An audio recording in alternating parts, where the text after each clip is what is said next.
बिस्मिल्लाहिर्रहमानिर्रहीम। अम्मा, मुझे अभी शादी करनी ही नहीं है, तो फिर क्यों तू मेरे लिए रिश्ते ढूंढ रही है? मैंने अम्मा की बात सुनकर चिढ़कर कहा, तो अम्मा ने मुझे घूरते हुए एक थप्पड़ मेरे कंधे पर जड़ दिया, जिस पर मैं बिलबिला कर रह गई। शादी नहीं करनी तो क्या करना है? पढ़ाई तो हो चुकी है तुम्हारी, जितनी होनी थी। फिर अब क्या सारी जिंदगी भाइयों के दर पर बैठे रहना है? अम्मा ने तंजिया अंदाज में कहा। हाँ, तो इसमें हर्जी क्या है? मैंने बेनियाजी से जवाब दिया और साथ ही पीछे को खिसक कर अम्मा की पहुंच से दूर हुई कि अब की बार उनकी मार मैं बर्दाश्त नहीं कर सकती थी। तेरे भाई तो तुझे रख लेंगे, मगर भाभियां नहीं रखेंगी। जानती तो है तू उनको। आज ही तो उनको बर्दाश्त नहीं होती, तो कल कहाँ तेरे भाइयों को तेरा बोझ उठाने देंगी? और वैसे भी बेटियां अपने घरों में ही अच्छी लगती हैं, इसीलिए जल्द ही तेरे हाथ पीले करवा के तुझे तेरे ससुराल रुखसत करने वाली हूं। अब बस जल्दी से अच्छा सा रिश्ता मिल जाए। और हाँ, तू भी जहनी तौर पर तैयार है ना? तेरा कोई झूठा और बचकाना बहाना मैं अब नहीं सुनने वाली। बहुत सुनकर और मानकर देख ली तेरी। अम्मा ने कहा तो मैं बस अम्मा को देख कर रह गई, जो उठकर अब बाहर निकल गई थी। गहरा सांस भरकर मैं भी उठी और छत पर चली आई और फिर बाहर का नजारा करने लगी। सची तो कह रही थी अम्मा कि जो भाभियां अभी भी मुझे बर्दाश्त नहीं करती, बाद में कहाँ करेंगी, वो भी सारी उम्र के लिए। हालांकि इस घर का सारा कामकाज मेरे ही जिम्मे था। भाभियां तो बस अपने बच्चों को संभालती थी या फिर आराम करती पाई जाती थी, और भाई भी तो उनको कुछ नहीं कहते थे, बल्कि वो दोनों तो जन मुरीद थे, जो अपनी अपनी बीवियों की बात सुनते थे। कभी कभी तो मुझे लगता था कि वो मेरे भाई हैं ही नहीं, जिन्हें कभी मेरा ख्याल नहीं आता। ना मुझे कभी कोई चीज़ दिलाई थी, ना कभी पूछा था कि मुझे कुछ चाहिए तो नहीं, बल्कि अगर मुझे कोई चीज़ मंगवानी होती तो भी उनको खुद अपने पास से पैसे देने पड़ते थे, फिर चाहे वो 10 रुपये हों या 1000 रुपये। और ये पैसे मैं लोगों के कपड़े सिलाई करके कमाया करती थी। श्श्श। अभी मैं अपनी सोचों में ही गुम थी जब किसी की आवाज़ सुनकर मैंने चौंक कर दाएं से बाएं जाने देखा, तो निगाह अपने हमसायों के लड़के उमर पर पड़ी, जो मेरा ही हम उम्र था और हम एक साथ खेल कर ही बड़े हुए थे। लेकिन यह अलग बात है कि बड़े होने के बाद हमें कुछ तकल्लुफ़ दर आया था, जिसकी वजह यह थी कि वो एक लड़का था और मैं एक लड़की, और उसके साथ साथ वो मेरे भाई का साला भी था। मेरी छोटी भाभी मेरी खाला की बेटी है, जिनका घर हमारे घर के साथ ही था। मुंह क्यों लटकाया हुआ है? उसने पूछा तो मैंने गहरा सांस भरते हुए उसे बता दिया कि अम्मा मेरी शादी कर देना चाहती हैं, मगर मैं शादी नहीं करना चाहती। जिस पर वो कुछ देर मुझे देखता रहा और फिर पूछा, मगर क्यों? जिस पर मैंने कंधे उचकाकर और कुछ परेशानी से कहा कि मुझे डर लगता है कि न जाने ससुराल वाले कैसे हों, वो मेरी कदर करें भी या नहीं, और पता नहीं अच्छे होंगे या बुरे। बस इसी बात से डर लगता है। मेरी बात सुनकर वो हंसा और फिर बोला, मुझसे कर लो शादी। मुझे और मेरे घर वालों को तो तुम जानती ही हो ना, बहुत अच्छे हैं। तो क्या ख्याल है? मैंने उसकी बात सुनकर बेहद चौंक कर उसे देखा, जो बेहद संजीदगी से सब कह रहा था। मुझे लगा कि वो मजाक कर रहा है, मगर काफ़ी देर उसके चेहरे पर ढूंढने से भी मुझे मजाक की कोई रमक नजर नहीं आई थी। इसका मतलब वो मजाक नहीं कर रहा था, बल्कि मेरे बारे में सीरियस था। ऐसे मजाक नहीं करते पागल। तुम्हारी आपा यानी मेरी भाभी को पता चला ना, तो वो तुम्हें शायद कुछ ना कहें, मगर मेरा जीना हराम कर देंगी। मैं मजाहिया अंदाज में कहती हुई वापस पलटी। मैं मजाक नहीं कर रहा सोनिया। अपने पीछे मैंने उसकी संजीदा सी आवाज़ सुनी, मगर मैं रुकी नहीं, बल्कि तेज़ी से सीढ़ियाँ उतरती हुई नीचे आ गई, क्योंकि उसके पास रुकने का मतलब था उसे खुशफहमियों में धकेल देना कि वो मुझसे तवक्कुआत रखे, और मैं ये नहीं चाहती थी, क्योंकि ये मैं भी अच्छे से जानती थी कि ऐसा कभी नहीं हो सकता। क्योंकि अपनी भाभी की फितरत को मैं बहुत अच्छे से जानती थी। वो ऐसा कभी नहीं होने दे सकती थी। अगर वो ना भी कोई एतराज़ करती तो भी मेरी अम्मा उमर के साथ कभी भी मेरी शादी न करवाती, क्योंकि फिर इस तरह से वट्टा सट्टा हो जाता। भाभी तो पहले ही अपनी मनमानी करती थी। मैं ब्याह कर उस घर में चली जाती तो फिर अम्मा पर दबाव डालकर अपनी हर जायज़ और नाजायज़ बात मनवा सकती थी, और अम्मा इस पोजीशन में नहीं थी कि उसका हर मुतालबा ही मान लेती। ऐसा नहीं था कि उमर मुझे पसंद नहीं था। वो एक बेहद अच्छा लड़का था, अपनी बहन के बरक्स बेहद खुश मिजाज और खुश अखलाक, जो सबके साथ बेहद नरमी और मोहब्बत से पेश आता था, और सभी उसके बारे में सब कुछ अच्छे से जानते थे। वो हर दिल अजीज था। मैं उसके बारे में सोचती सोचती दिल महसूस कर रह गई कि अगर दरमियान में वट्टे सट्टे और भाभी का मामला ना होता तो यकीनन वही मेरा इंतखाब होता। एक ठंडी आह भरकर मैं कामकाज में मसरूफ हो गए। अगले कुछ दिन लोग मुझे देखने आए थे, जिस पर मैं नाक भाव चढ़ा कर रह गई कि अम्मा ने मेरी ना मानकर अपनी ही मनवाई थी, और रिश्ते वालों को बुलवा लिया था, जो यूं मेरा मुआयना कर रहे थे जैसे मैं दिलान पर रखा कोई शोपीस हूं, जिसे जान परख कर ही वो अपनी मलकियत में लेना पसंद करेंगे।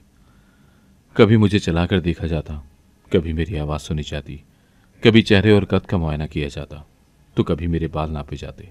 मगर मैं अम्मा के लिहाज में चुपचाप खड़ी उनकी फरमाइशें पूरी करती रही। वो लोग खा पी कर चले गए, मगर शाम को इनकार भिजवा दिया कि लड़की की रंगत ज़रा दबती हुई है और उन्हें गोरी चिट्टी लड़की चाहिए, जिस पर भाभियों ने तो मेरा खूब ठट्टा उड़ाया। मगर मैं खुद जल भुन कर रह गई, क्योंकि मेरा रंग गंदुमी था, जिसे वो दबता हुआ रंग कह गए थे। मेरे नकूश बेहद दिलकश थे और देखने वालों को मैं पहली ही नज़र में भा जाती थी।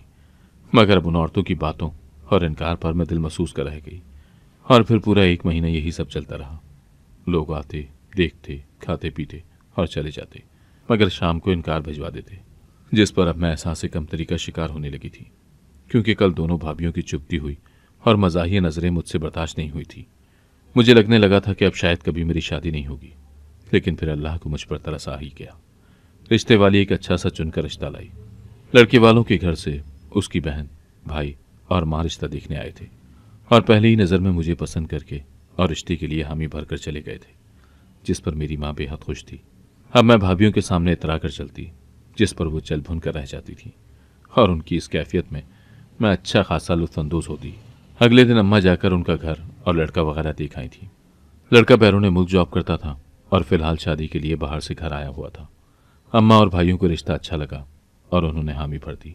वो लोग अम्मा के हामी भरने के अगले ही दिन शादी की तारीख मुकर्रर कर गए, जो कि उन्होंने 1 हफ्ते बाद की रखी थी। उन लोगों को जल्दी थी, क्योंकि वो लोग जल्द अज जल्द अपनी बेटी की शादी करना चाहते थे, और मेरी अम्मा को भी मेरी जल्द शादी करनी थी। तभी उन्होंने इनकार न किया, बल्कि 1 हफ्ते बाद ही शादी पर रज़ामंद हो गई, और यूं शादी की तैयारियां शुरू हो गई। मेरी शादी का जिक्र सुनकर उमर एक दिन छत पर मुझसे मिला और शिकवा करने लगा कि मैंने उसके साथ अच्छा नहीं किया। मगर मैंने उसे दो टूक अंदाज में कह दिया कि मैंने उसे कोई सुहाने सपने नहीं दिखाए थे, ना ही मैंने उससे कोई वादे वईद किए थे जो वो यूं मुझसे शिकवा कर रहा है। उसे शटअप कॉल देना ज़रूरी थी, ताकि वो अपने दिल में कोई गलत फहमी ना पाल ले जो मेरी खुशियों के आड़े आए। शादियों की तैयारियों में मसरूफ़ होकर 1 हफ्ता कैसे गुजरा था पता भी न चला, और मेरी शादी का दिन आ गया। और फिर मैं अपने घर से रुखसत होकर अपनी माँ को रोता छोड़कर उससे ढेरों नसीहतें लेकर अपने ससुराल आ गई। मेरे शौहर के साथ साथ बाकी सब घरवाले भी अच्छे थे। मेरे ससुर की कुछ साल पहले ही वफात हो चुकी थी। दिन अब यूं ही सुकून से गुजरने लगे। मुझे मेरे ससुराल में किसी किस्म की कोई तकलीफ नहीं हुई थी, बल्कि वहाँ मुझे अच्छे से रखा जा रहा था। मेरा शौहर एक बेहद प्यार करने वाला शौहर था, जिस पर मैं अपनी किस्मत पर रश्क करती न थकती थी। मगर मेरी सास अक्सर बीमारी रहने लगी थी। मैं उनकी खिदमत करती और उनका ख्याल रखने की कोशिश करती, ताकि वो जल्द अज जल्द सेहतयाब हो जाए। मगर उनकी सेहत दिन ब दिन बिगड़ती चली जा रही थी और हम कुछ नहीं कर पा रहे थे। मेरा शौहर, नंद और देवर भी बहुत परेशान थे, मगर होने को कौन टाल सकता है। एक रात वो ऐसा सोई कि अगले दिन का सूरज न देख सकी और अल्लाह को प्यारी हो गई। उन्हें कोई बीमारी भी नहीं थी जिससे हम ये समझते कि वो उनकी मौत की वजह बनी होगी। उनका मुकम्मल चेकअप करवाया गया था ताकि उनकी बीमारी की तशखीस हो सके, जिससे पता चले कि उनको क्या बीमारी है। वो बस सारा दिन तड़पती रहती और फिर मौत ने उनकी तड़प ख़त्म कर दी। उनकी तदफीन वगैरह की गई और कुछ दिन तक घर में सन्नाटा छाया रहा। अजीब सी सोगवारियत भरी फिजा घर में पैदा हो गई थी, जिसकी वजह से मुझे वहशत सी होने लगी थी। लेकिन खुद का दिल मार कर मैं जब्त करती खुद को काम में मसरूफ़ रखने लगी थी, ताकि घर में छाई वहशत को नज़रअंदाज कर सकूं। मेरी सास को मरे हुए 1 महीना हो चुका था जब मुझे और मेरे शौहर को खुशखबरी मिली कि हम दोनों माँ बाप बनने वाले हैं। ये खबर पाकर हम लोग बेहद खुश हो गए थे, क्योंकि ये इस घर में आने वाली पहली खुशी की खबर थी। मेरे शौहर ने मेरा बेहद ध्यान रखना शुरू कर दिया और मुझे मुकम्मल तौर पर रेस्ट करने की हिदायत की, और मेरी नंद को कहा कि अब से वही घर के सारे काम करे। अपने शौहर की तवज्जो और प्यार पाकर मैं खुशी से फूले न समाती थी कि मुझे इतना प्यार करने वाला शौहर मिला है। अब मैं सारा दिन आराम करती रहती थी, मगर फिर शौहर को बैरून मुल्क से फ़ोन आ गया कि वो काम पर वापस आ जाए। मैं नहीं चाहती थी कि वो मुझे यहाँ इस हाल में छोड़कर जाए, मगर उसे जाना ही था। ये काम का सवाल था। वो काम न करता तो कमाता कैसे और हम खाते कैसे। तभी उसने मुझे समझा बुझा कर बहला दिया कि काम भी अशद ज़रूरी है, और यूं शौहर परदेश चला गया। उसके जाने के बाद मैं काफ़ी दिन तक अफसरदगी का शिकार रही थी, क्योंकि इतने महीनों में मुझे अपने शौहर की आदत सी हो गई थी। उसके जाने के बाद मैं पूरे घर में बौलाई बौलाई सी फिरती, मगर आहिस्ता आहिस्ता मेरी ये कैफियत भी ख़त्म होने लगी। मैं वापस मामूल पर आने लगी और ख़ुद को अपने शौहर की याद से निकालने के लिए मैंने फिर से घर के कामों में हिस्सा लेना शुरू कर दिया। मैं अपनी नंद, जो अब सारे घर के काम करती थी, उसके साथ हाथ बटाना शुरू कर दिया। उसका रवैया पिछले कुछ दिनों से मेरे साथ अजीब सा हो गया था, खास तौर पर तब से जब से उसके भाई ने उसे घर के सारे काम करने को कहा था। लेकिन मैंने गौर नहीं किया था कि सच तो ये था कि उसका रवैया तब से ही अजीब सा हो गया था जब से मुझे माँ बनने की खुशखबरी मिली थी। शादी के बाद ही मुझे ये भी पता चला था कि मेरी नंद मेरे शौहर से बड़ी थी, जिस पर मुझे हैरत हुई थी कि मेरी सास ने अपनी बेटी के बजाय बेटे की शादी क्यों पहले कर दी। हालांकि बेटियां छोटी भी हों तो उनकी शादी पहले की जाती है। इस बारे में मैंने अपने शौहर से भी पूछा था, मगर उसने मुझे सख्ती से टोक दिया था कि मैं उससे या घर में किसी और से भी इस बारे में कोई बात न करूं। उसकी बात और डांट सुनकर मैं हैरान तो हुई थी कि इसमें ऐसी क्या बात है जो वो यूं गुस्सा हो रहा है, मगर फिर मेरी उलझन भरी नज़रों पर उसने यही जवाब दिया था कि आपा शादी नहीं करना चाहती थी। तभी अम्मा ने उनकी शादी नहीं की और मैंने भी अपने शौहर की इस बात पर यकीन कर लिया और किसी और से इस बारे में इस्तफसार न किया, क्योंकि किसी की टो लेने की मुझे आदत नहीं थी। वक्त आहिस्ता आहिस्ता गुजरता रहा और यूं ही 9 महीने कब गुजरे पता ही न चला। मामूल के मुताबिक मैं घर के कुछ कामकाज निपटाकर अपने कमरे में बैठी आराम कर रही थी। कुछ देर पहले ही मेरी शौहर से बात हुई थी, जिसने बताया था कि वो फिलहाल 1 महीने तक वापस नहीं आ सकेगा, जिस पर मैं दिल महसूस कर रह गई थी, क्योंकि मैं चाहती थी कि मेरे डिलीवरी के आखिरी दिनों में वो मेरे साथ हो। लेकिन उसके काम की वजह से ऐसा मुमकिन नहीं हो सका था और मैं भी उसकी मजबूरी समझ गई थी। मेरी डिलीवरी के आखिरी दिन चल रहे थे, तभी मैं कुछ परेशान सी भी थी और खुदा से अपनी सेहतियाबी की दुआएं भी कर रही थी। मेरी नंद और देवर घर पर ही होते थे, तभी मैं अस्पताल कैसे जाऊंगी इस बारे में बेफिक्र थी। नंद उस वक्त भी मेरे ही कमरे में कुर्सी पर बैठी एक मैगजीन पढ़ रही थी। अभी मैं यही सब सोच रही थी कि अचानक मुझे दर्द शुरू हो गए। तकलीफ के मारे मेरी आंखों से आंसू बहने लगे।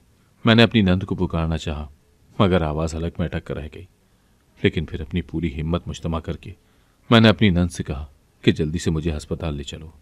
मेरी दर्द में डूबी आवाज़ सुनकर वो मेरी तरफ मुतवज्जा हुई और बोली, मैं अभी दाई को बुला कर लाती हूँ। इतना कहकर वो कमरे से बाहर निकल गई, जबकि मैं हैरत व बेयकीनी से वहीं तड़पती रह गई। वो मुझे अस्पताल ले जाने के बजाय दाई को घर पर बुला रही थी, जबकि वो अच्छे से जानती थी कि डॉक्टर ने नॉर्मल डिलीवरी का नहीं कहा था, बल्कि मेरा ऑपरेशन होना था। और दाई तो ऑपरेशन नहीं कर सकती थी और मेरे शौहर ने भी तो उसे हिदायत की थी कि वो मुझे वक्त पर अस्पताल ले जाए। मेरी तकलीफ में मुसलसल इजाफा होता जा रहा था, जबकि वो बाहर दाई को बुलाने जा चुकी थी, जिसका कोई फायदा नहीं होने वाला था। कुछ देर बाद मेरा छोटा देवर दाई वाला हुलिया बनाकर कमरे में आया, तो उसका हुलिया देखकर मेरी आंखें फटी की फटी रह गईं, क्योंकि वो दाई के कपड़े पहनकर बिल्कुल दाई बना हुआ था। आते ही वो मुझसे मजाक करने लगा, जबकि मेरी नंद पास ही खड़े कह कहे लगा रही थी। मैं तकलीफ से लड़ती उनको बेयकीनी से देख रही थी, जो हंसी ठटोल कर रहे थे कि उनको मेरी तकलीफ नजर ही नहीं आ रही, या फिर शायद वो जानबूझकर नजरअंदाज कर रहे थे। मैं दर्द से चिल्लाकर कहने लगी कि मुझे अस्पताल ले जाओ, वरना मैं मर जाऊंगी। मेरी मदद करो प्लीज, तुम लोगों को खुदा का वास्ता है। मैं दर्द से चिल्लाती हुई उनकी इल्तिजा कर रही थी। अचानक मेरे देवर ने मुझ पर ठंडा ठार बर्फ वाला पानी फेंक दिया, जिस पर मैं ठिठर कर रह गई, जबकि मुझ पर बर्फ वाला पानी फेंक कर वो बोला, भाभी अब आप जल्दी ठीक हो जाओगी। उसकी बात सुनकर मैं बेहद हैरान होते और रोते हुए अल्लाह से फरियाद करने लगी। मेरा जिस्म तकलीफ और ठंडी ठार बर्फ वाले पानी की वजह से सुन पड़ता जा रहा था। अल्लाह अल्लाह मेरी मदद कर, मुझे इन जालिमों से बचा ले अल्लाह, मुझे इस तकलीफ से निकाल दे अल्लाह। मैं रोती हुई अल्लाह से फरियाद कर रही थी, जब मेरी फरियाद सुनकर मेरी नंद और देवर के रंग उड़ गए और अचानक वो चीख चीख कर मुझसे माफ़ी मांगने लगे। मैं उनकी काया पलट पर दंगी रह गई थी। कहाँ वो थोड़ी देर पहले मुझे तकलीफ में देखकर मेरा मजाक उड़ा रहे थे, मेरी कोई बात नहीं सुन रहे थे, और कहाँ वो चीख चीख कर मुझसे माफिया मांग रहे थे। मैं अपनी तकलीफ और रोना भूलकर हैरानी के समंदर में डूबती जा रही थी कि आखिर ये हो क्या रहा है। तभी मेरी नज़र उन दोनों के पेट पर पड़ी तो मेरे रोंगटे खड़े हो गए, क्योंकि उन दोनों के पेट से पत्थर बंधे हुए थे जो अब खुलकर नीचे गिरने लगे थे। मैंने चिल्लाकर कहा कि तुम दोनों के पेट पर क्या हुआ। मेरी बात सुनते ही वो चीखना बंद करके अपने अपने पेट को देखने लगे और फिर उन्होंने आवाज़ बाख्ता होकर एक दूसरे को देखा और फिर तेजी से बाहर निकल गए। और तभी एक दाई अंदर दाखिल हुई, जिसकी मदद से मैंने एक खूबसूरत बेटे को जन्म दिया। अस्पताल जाकर ऑपरेशन करवाने की ज़रूरत ही नहीं पड़ी। मैं बेहोश थी, जबकि मेरे बच्चे को दाई ही संभाल रही थी। कुछ देर में ही मुझे जब होश आया तो मेरा बच्चा मेरे पास लेटा हुआ था। दाई ने मुझे मुबारकबाद दी और फिर बाहर निकल गई। उसके जाते ही मैं अपने बच्चे को प्यार करने लगी, मगर जैसे ही अपनी नंद और देवर का रवैया याद आया तो मैं बेतहाशा परेशान हो गई और रोने लगी कि अगर मुझे कुछ हो जाता तो मेरे बच्चे का क्या होता। मुझे रह रहकर अपनी नंद और देवर पर गुस्सा आ रहा था, जिनकी लापरवाही ने मुझे मारने में कोई कसर नहीं छोड़ी थी। न जाने किस बात का बदला ले रहे थे वो मुझसे, हालांकि मैंने उनके साथ कभी कुछ गलत भी नहीं किया था। अगर वो दाई वक्त पर ना आती तो मेरा क्या होता, यही सब सोच सोच कर मैं बेहद परेशान भी हो रही थी और खुदा का शुक्र भी अदा कर रही थी कि उसने मुझे बचा लिया, वरना मैं और मेरा बच्चा तो रुल ही जाता। लेकिन अब मुझे अपनी नंद और देवर से बेहद नफरत महसूस हो रही थी, जिन्होंने मुझे जान से मारना चाहा था। डॉक्टर ने साफ और वाज़ेह लफ्ज़ों में कहा था कि जैसे ही दर्द शुरू हो तो मुझे अस्पताल लाया जाए, वहीं जाकर मेरा ऑपरेशन होगा, क्योंकि ज़रा सी देरी माँ और बच्चे दोनों के लिए ख़तरनाक हो सकती है। और ये सारी बातें डॉक्टर ने मेरी नंद के सामने कही थी, जो मेरे साथ मेरा चेकअप करवाने गई थी। लेकिन वो जानबूझकर मुझे अस्पताल लेकर नहीं गई थी, तो उसका सिर्फ एक ही मतलब था कि वो मुझे मारना ही चाहते थे। मुझे अपने शौहर का ख्याल आया तो तेज़ी से फ़ोन उठाकर अपने शौहर को कॉल मिलाई और उसे बच्चे की खुशखबरी देने के साथ आज का हुआ सारा वाक़या भी बता दिया कि कैसे उसके जालिम भाई और बहन की वजह से मेरी जान जाती जाती रह गई। सारी बात सुनकर वो खामोश हो गया, जिस पर मुझे ताज्जुब हुआ कि उसने कुछ कहा क्यों नहीं। हालांकि उसे अपनी बहन और भाई से नफरत का इजहार करना चाहिए था, मगर उसने ऐसा नहीं किया। और फिर उसकी अगली बात सुनकर मुझे धचका लगा जब उसने कहा कि वो सब कुछ जानता है। मैं हैरत से गंग सी रह गई कि ये वो क्या कह रहा है। यानी तुम भी मुझे जान से मारना चाहते थे, मगर क्यों? मैंने रोते हुए चीख कर पूछा तो उसने कहा ऐसा नहीं है। मगर मैं मजीद कोई बात सुनने से पहले ही फ़ोन बंद कर गई कि अब कहने सुनने को रह ही क्या गया था। मैं अभी रो ही रही थी जब मेरी नंद और देवर कमरे में दाखिल हुए। उनके हाथों में बच्चे के लिए ढेर सारे नए कपड़े, खिलौने, गुब्बारे और केक था। वो आते ही बच्चे को उठाकर वालेहाना अंदाज में प्यार करने लगे, उसे चूमने लगे और प्यारे से अंदाज में उससे बातें करने लगे, जिस पर मैं दम बखुद रह गई। उनका ये रवैया उनके पहले रवैये के बिल्कुल बरक्स था, जिस पर मैं उलझ कर रह गई थी। मुझे कुछ भी समझ नहीं आ रहा था कि आखिर वो लोग चाहते क्या हैं। कभी मुझे मौत के दहाने पर पहुंचा देते हैं और कभी यूं प्यार जताते हैं जैसे उनसे बढ़कर मेरा खैर खा कोई और है ही नहीं। इसे अपना घर तो दिखाओ, मेरी नन ने मेरे छोटे देवर से कहा, तो वो सर हिलाता हुआ मेरे बच्चे को लेकर बाहर निकल गया। मेरा दिल उछलकर हलक में आ गया कि कहीं वो उसे कोई नुकसान न पहुंचा दे। मगर मेरी नन ने मुझे तसल्ली दी कि घबराओ मत, वो उसका चचा है, उसके पास बच्चे को कोई खतरा नहीं। मेरी नन ने कहा। इससे पहले कि मैं उससे कुछ पूछती, वो एक बार फिर बोली, मैं जानती हूँ तुम कुछ देर पहले जो हुआ उसे लेकर बहुत परेशान हो, मगर उसकी भी एक वजह थी जो मैं तुम्हें बताती हूँ। मेरी शादी 3 साल पहले हुई थी। उस लड़के की पहली एक जगह से मंगनी टूट चुकी थी, जो उसके घर वालों की पसंद से हुई थी। मगर अम्मा को इस बात पर एतराज़ नहीं था कि अक्सर मंगनियाँ टूट जाया करती हैं। अम्मा ने मेरी उस लड़के से शादी करवा दी। मेरा शौहर मेरे साथ बहुत अच्छा था, मगर उसके घर वाले मुझे पसंद नहीं करते थे, क्योंकि वो उसकी शादी अपनी पसंद की गई लड़की से करवाना चाहते थे, जबकि मुझे उस लड़के ने खुद किसी शादी में देखकर पसंद किया था। मेरा शौहर काम पर चला जाता और पीछे से मेरे ससुराल वाले मुझसे बेहद बुरा सलूक करते। सारे घर के कामकाज मुझसे करवाते, जबकि मेरी नंदे और सास सारा सारा दिन आराम करती रहती। लेकिन जब शाम को मेरा शौहर घर आता तो उससे मेरी झूठी शिकायतें लगाते कि मैं उनसे बदतमीजी करती हूँ और घर का कोई काम नहीं करती, बल्कि अपने कमरे में बंद होकर फ़ोन पर किसी से बातें करती रहती हूँ। मेरा शौहर अपनी माँ बहन की बातों में आकर मुझ पर शक करने लगा और मुझसे मेरा फ़ोन भी छीन कर अपने पास रख लिया, जिसकी वजह से मैं अपने घर वालों से भी राब्ता नहीं कर सकती थी। तभी मैं हामला हो गई। इस खबर को पाकर मैं और मेरा शौहर बेहद खुश थे, मगर मेरे ससुराल वाले अब भी खुश नहीं थे। उन्होंने घर की मजीद जिम्मेदारियां मेरे सर पर डाल दी, जिसकी वजह से मुझे अब आराम करने को एक पल भी मुयस्सर नहीं होता था। और तो और मेरी नंदों ने मेरे शौहर की साबिका मंगेतर को भी घर पर बुला लिया था, जो उनकी खालाजाद भी थी। यूं वो भी हसद में आकर मुझे तंग करने लगी कि मेरे शौहर ने उसे छोड़कर मुझसे शादी क्यों की। दिन ब दिन मेरे लिए हालात मजीद ख़राब होने लगे थे, लेकिन मैं जब भी अपने शौहर को बताती, वो यही कहकर टाल जाता कि घर के काम कौन सा ज़्यादा होते हैं जो तुम्हें मुश्किल हो। मैं दम साध कर रह जाती कि शौहर को बताने का कोई फ़ायदा भी नहीं था। सास ससुर मुझे मेरे मैके भी नहीं आने देते थे, न ही मेरे पास फ़ोन था कि मैं अपने मैके वालों को सब कुछ बताऊं।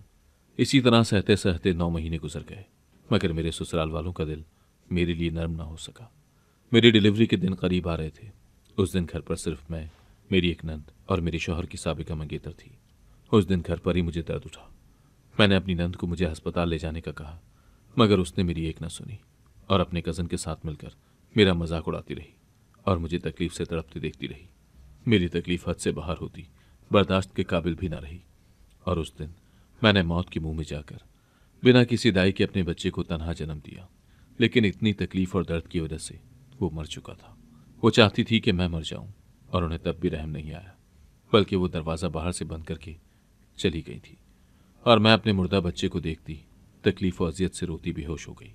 वो मुझे ढीठ कहती थी, और मैं ढीठ ही थी कि इतनी तकलीफ के बाद भी मैं मर न सकी, बल्कि बच गई। मुझे होश आया तो मैं अस्पताल में थी। मेरा बच्चा मर चुका था, जबकि मैं बच गई थी। मेरा शौहर मेरे सामने शर्मिंदा शर्मिंदा सा खड़ा था। ये सब उसी की वजह से तो हुआ था। वो मेरा यकीन कर लेता कि उसके घरवाले मेरे दुश्मन हैं। मेरे मुश्किल वक्त में मेरे पास होता तो ये सब तो ना होता। मेरा बच्चा मेरे पास होता। मैं उससे नाराज़ थी। वही मुझे कमरे से नीम मुर्दा हालत में उठाकर अस्पताल लाया था। मैं उससे नाराज़ होकर अपने मायके आ गई और उसे उसकी बहन और साबिका मंगेतर की हरकत का बताकर उससे तलाक का मुतालबा कर दिया कि अब मैं मजीद ऐसे शख्स के साथ रहना नहीं चाहती थी जिसको मुझ पर एतबार ही नहीं था। मगर उसने मुझे तलाक नहीं दी। और फिर तुम मेरी भाभी बनकर आ गई। जब तुम हमल से हुई तो मैं डरने लगी थी कि कहीं तुम्हारे साथ भी वैसा ना हो। ऑपरेशन में तुम्हारा करवाना नहीं चाहती थी, क्योंकि उससे तुम्हारी जान को खतरा था। ये मुझे तुम्हारी डॉक्टर ने बताया था। उसने कहा था कि नॉर्मल डिलीवरी ही तुम्हारे लिए बेहतर है और हो भी सकती है। मगर तुमने सुनते ही दो टूक इनकार कर दिया था कि तुम्हें ऐसे डर लगता है। जब भी मैंने ये सब किया, दाई ने बताया था कि ठंडे बर्फ के पानी से तुम्हें तकलीफ कम होगी और तुम्हारा जिस्म सुन हो जाएगा और तुम्हें ऑपरेशन भी नहीं करवाना पड़ेगा। और रही बात उन पत्थरों की, तो वो मैंने मन्नत मांगी थी कि अगर तुम सही सलामत रही तो मैं और मेरा भाई 3 दिन तक उस दरगाह के ये पत्थर बांध कर रखेंगे। ये सब कुछ तुम्हारा शौहर भी जानता था। उसकी सारी बात सुनकर मैं दम बखुद रह गई और शर्मिंदा भी हुई कि मैंने उन्हें गलत समझा था।